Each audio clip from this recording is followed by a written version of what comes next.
warahmatullahi wabarakatuh. Alhamdulillah, puji syukur kita panjatkan rasa syukur atas kehadiran Allah Subhanahu wa taala yang mana telah memberi kita nikmat sehat serta nikmat iman sehingga kita bisa berkumpul di ruangan yang insya Allah yang berbarokah ini. Selawat serta salam tak lupa kita haturkan selalu kepada junjungan Nabi kita yakni Nabi Muhammad SAW yang mana telah membawa kita dari zaman jahiliyah ke zaman Islamiyah, zaman terang benderang pada saat ini. Baiklah, sebelum kita membuka awal dari pembelajaran ini, alangkah baiknya kita menghafazkan nafas basmalah. Bismillahirrahmanirrahim.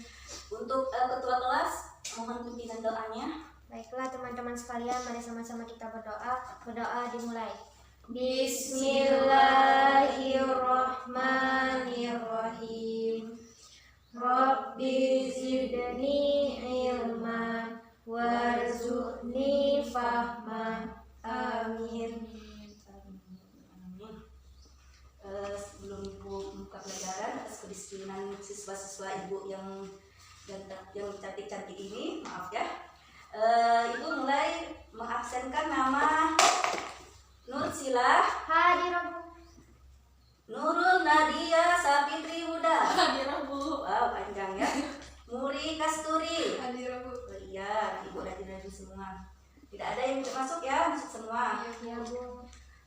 Baiklah, alhamdulillah semuanya sehat dan dalam keadaan sehat walafiat.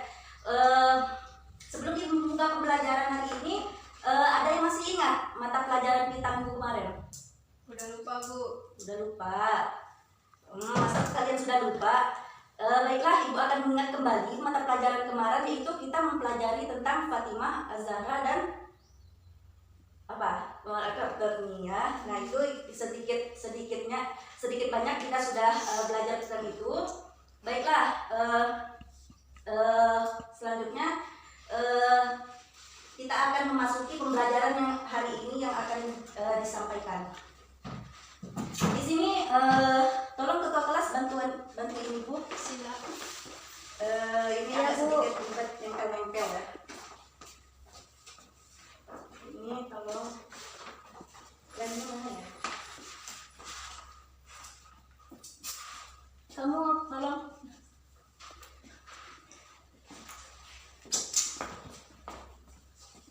Gimana ini Bu? Tempel di sisi kanan dan sisi kiri.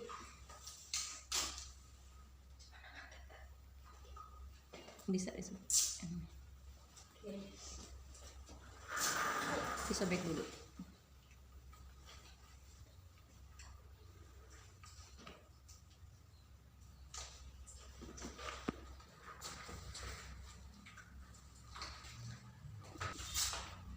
Tuh kasih kok.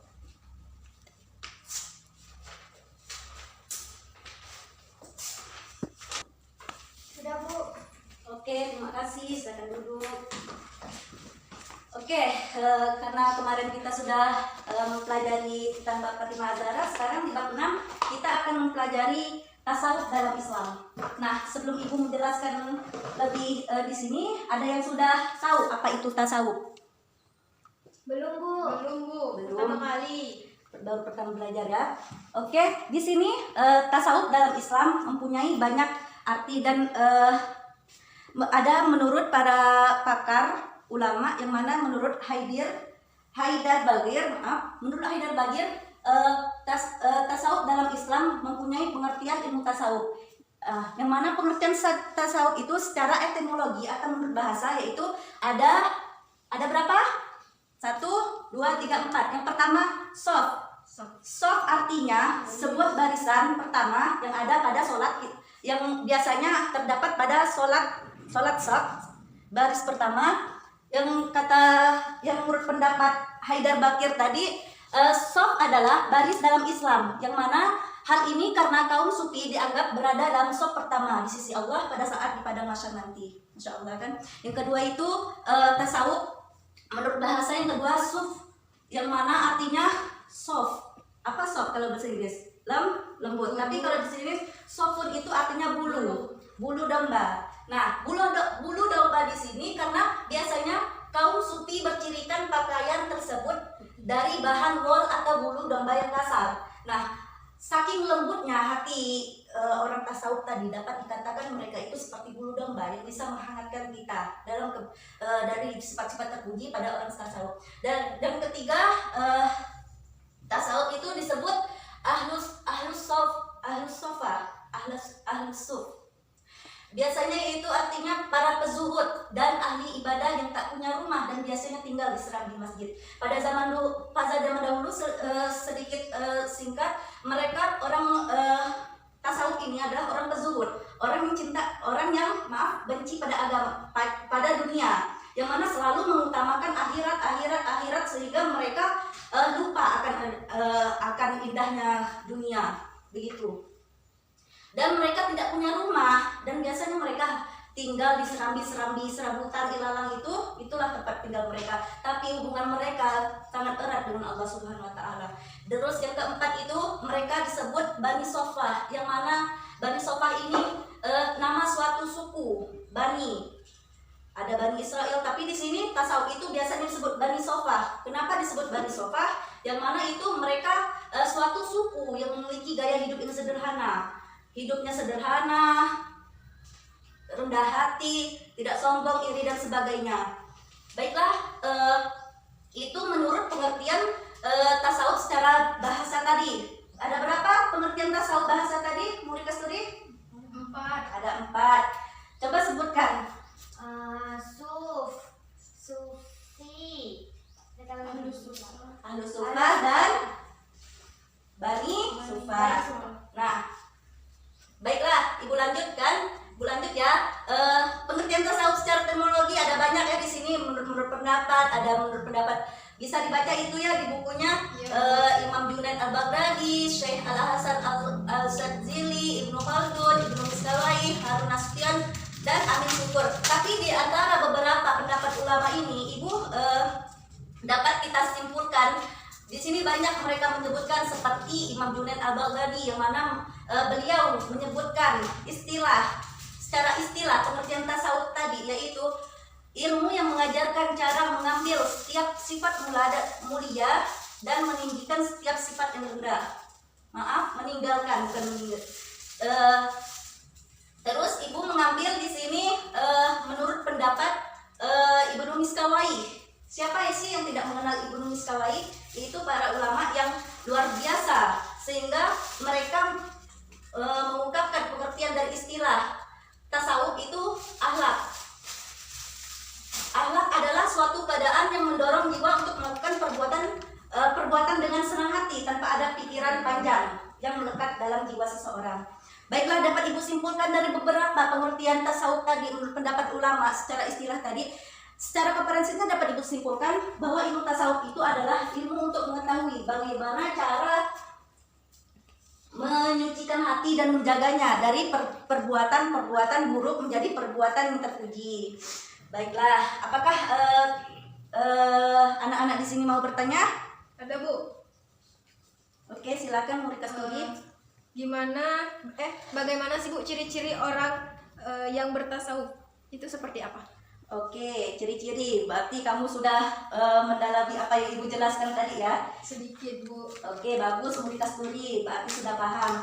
Di sini ciri-ciri orang bertasawuf itu mereka itu suka menyendiri. Mereka itu istilahnya benci lah pada dunia. Tapi mereka itu pakaian dunia dipakai, makan, minum, tapi mereka tidak berlebihan. Mereka makan seadanya, berpakaian sederhana, terus berperilaku tidak berlebihan, tidak berbohong, terutama kan. Itu merupakan salah satu ciri-ciri orang yang bertasawuf. Baik, ada pertanyaan yang lain lagi sebelum Ibu menjelaskan yang lain selanjutnya? Tangan kalau ada yang ingin bertanya apa yang Ibu jelaskan tadi. Kalau yang belum paham bisa kita. Oke, kepada Nursila, Bu persilakan.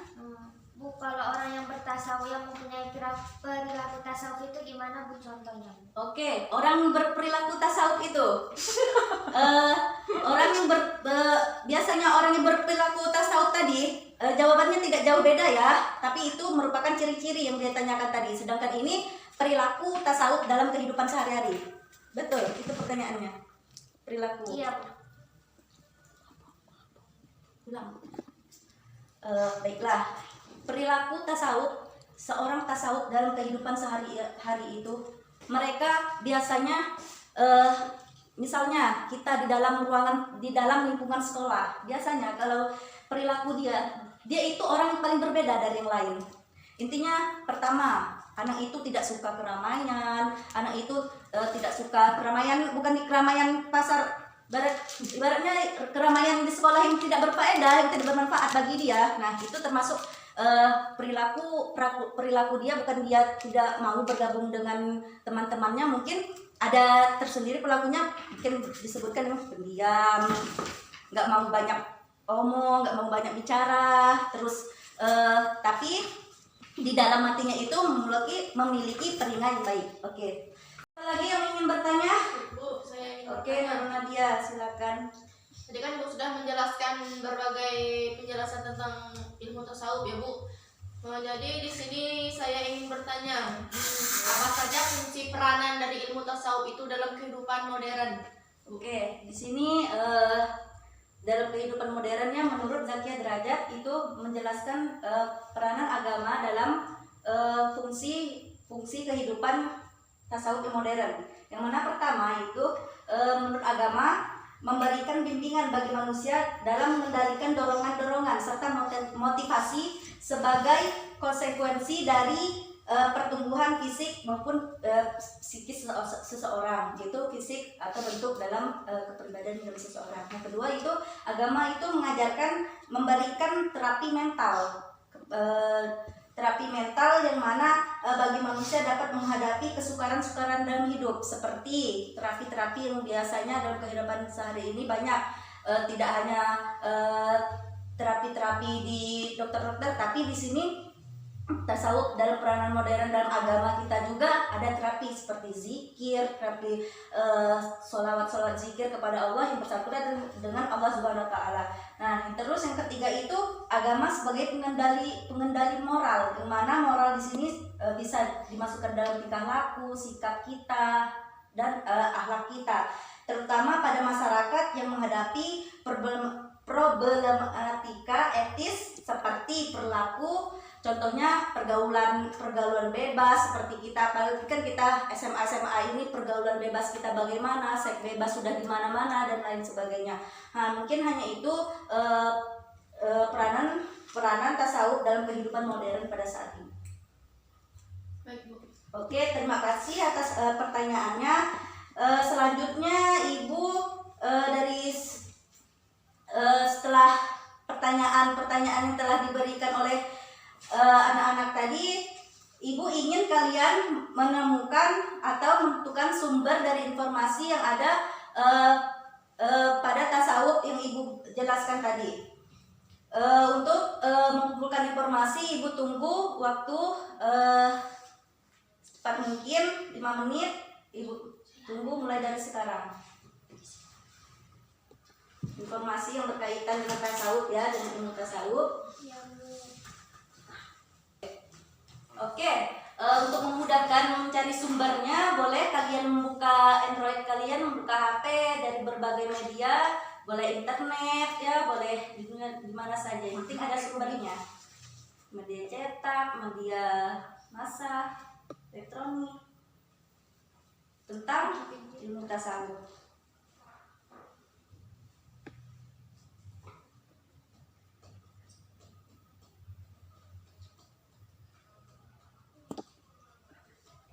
Nanti perwakilan ya, siapa yang ingin menjawab langsung, nanti Ibu beri poin nilai lebih.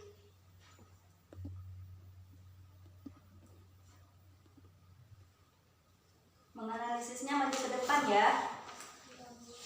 Ada yang udah selesai? Belum.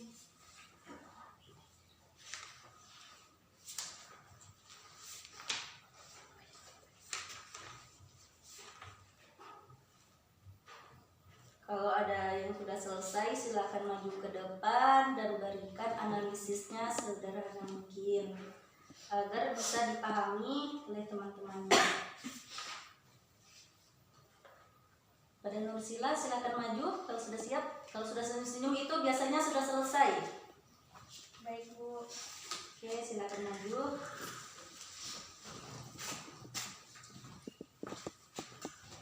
Baiklah, analis dari informasi yang saya cari, ada beberapa sufi terkenal. Di antaranya itu ada Rabi al-Adawiyah, kemudian ada Abu Nawas, Abu Yazid al-Bustami, Junaid al-Baghdadi, Al-Hallaj, Imam Al-Ghazali, Syekh Abdul Qadir Jailani, dan lain sebagainya. Kemudian untuk di Indonesia itu ada juga tokoh yang mempengaruhi tasawuf di Indonesia. Di antaranya itu ada Syekh Abdullah Mubarak bin Nur Muhammad LA, pendiri Pondok Pesantren Suryalaya. Kemudian ada Syamsuddin As-Sumatrani dan Hamzah Al-Fawzi. Oke, terima kasih Nursila, silakan dulu. Oke. Ada lagi yang ingin menganalisisnya? Sederhana mungkin ya, yang penting bisa dipahami oleh teman-teman. Cukup Bu. Cukup. Oke, baiklah. Sebelum Ibu simpulkan dari beberapa yang telah Ibu jelaskan tadi, ada yang ingin menyimpulkan dari pembelajaran mulai dari pengertian tasawuf menurut etimologi maupun tasawuf menurut epistemologi, kedudukannya, bagaimana perilaku tasawuf, ciri-ciri orang tasawuf tadi, ada yang bisa menyimpulkannya? Kalau ada, Ibu persilakan. Pada Muri Kasturi ingin menyimpulkan? Di bagian pengertiannya Bu. Iya, tidak apa-apa. Di sini tasawuf itu atau sufisme di dalam bahasa Arab itu tasawuf adalah ilmu untuk mengetahui bagaimana cara menyucikan jiwa, seperti itu Bu, menjernihkan akhlak kita, membangun dohir dan batin, serta untuk memperoleh kebahagiaan yang abadi, seperti itu Bu. Oke, sedikit jelas itu kan. Teman-teman di situ sudah mengerti ya kesimpulan dari Muri Kasturi. Nah, di sini Ibu ingin menyimpulkan dari keseluruhan apa yang telah kita pelajari pada hari ini, yaitu tasawuf dalam Islam, yang mana pengertian tasawuf dalam Islam tadi yang menurut etimologi alias menurut bahasa ada 4, yaitu sof, suf, lagi ada yang lihat sof, suf, alusofa, dan bani sufa. Yang keempat itu harus kita ingatkan teman-teman, yang mana itu akan bisa bermanfaat bagi kita ke depannya. Yang kedua itu menurut istilah, ada beberapa pendapat para ulama, banyak ya tadi, termasuk Imam Junaid, Ibnu Miskawai dan lain sebagainya. Nah, di sini bisa Ibu simpulkan, jadi secara komprehensif yang telah Ibu jelaskan tadi, ilmu tasawuf itu adalah ilmu untuk mengetahui bagaimana cara kita menyucikan hati dan menjaganya dari sifat tercela, dari sifat buruk menjadi sifat yang terpuji. Ya, dan juga di sini yakni dari sifat buruk itu bisa disebut kerusakan zahir, bisa disebutkan oleh Muri Kasturi tadi, maupun batin, dan juga berfungsi untuk memperoleh kebahagiaan yang hakiki yang bisa melekat pada diri seseorang. Oke, baiklah, sedikit banyak Ibu telah menjelaskan dari pengertian tasawuf tadi. Semoga apa yang telah kita pelajari dan kita bahas pada hari ini semoga bermanfaat dan berguna untuk masyarakat ke depannya. Oke, baiklah, sebelum Ibu beri penutup, Ibu ingin memberikan tugas seperti biasanya ya. Tugasnya yaitu minggu depan kalian membuat analisis lagi, merangkum dari pengertian beberapa yang telah Ibu jelaskan. Terus kalian analisis, deskripsikan secara detail. Tadi kan Ibu secara umum saja. Sekarang disederhanakan lagi kata-katanya. Terus yang kedua, kalian ubah dalam bentuk Word ke PDF, kirim ke email Ibu. Nanti Ibu kirim kepada ketua kelas ya, email Ibu. Ketua kelas Nursila. Baiklah, hanya itu. Nanti juga, oh ya ada satu lagi, jangan lupa minggu depan bawa laptop. Iya Bu. Bawa laptop karena ibu ingin memberikan mata pelajaran yang akan kita pelajari minggu selanjutnya. Oke, mungkin hanya itu yang bisa dapat ibu sampaikan pertemuan kita pada hari ini.